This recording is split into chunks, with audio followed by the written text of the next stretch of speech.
ஓம். திருச்சிற்றம்பலம். தினம் ஒரு மந்திரம். திருமூலர் திருமந்திரம். மூன்றாம் தந்திரம். வீராகமம். மந்திரம் 50. தொகுதி 9. சமாதி. பாடல் 608.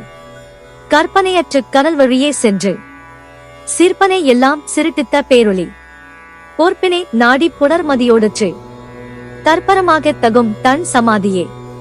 விளக்கம். மனதின் அலைபாயம் எண்ணங்கள், கற்பனைகள் மற்றும் மாயையான சிந்தனைகள் அனைத்தையும் அறவே நீக்க வேண்டும்.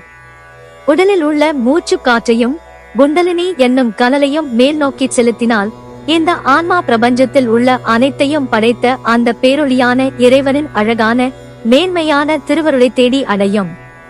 இறையருள் பெற்ற ஆன்மாவின் சிற்றறிவு ஈசனின் பேரறிவோடு ஒன்றிவிடும்.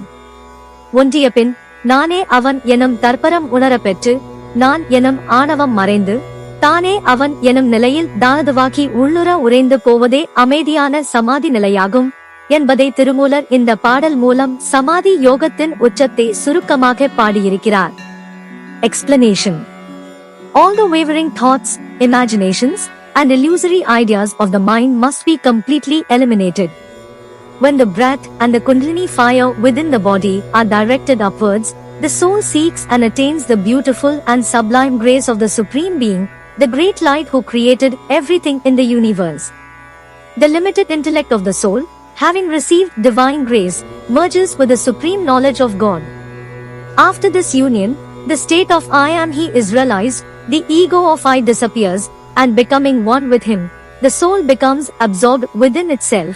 This is the tranquil state of Samadhi. Through this verse, Tirumular has concisely described the pinnacle of Samadhi Yoga. யாம் பெற்ற இன்பம் பெருக இவ்வையகம். இணைந்திருங்கள், அனைவருக்கும் பகிர்ந்திருங்கள். Presented by Subha Srinivasan. தமிழ் இலக்கிய பாசறை, கோயம்புத்தூர். நன்றி, வணக்கம்.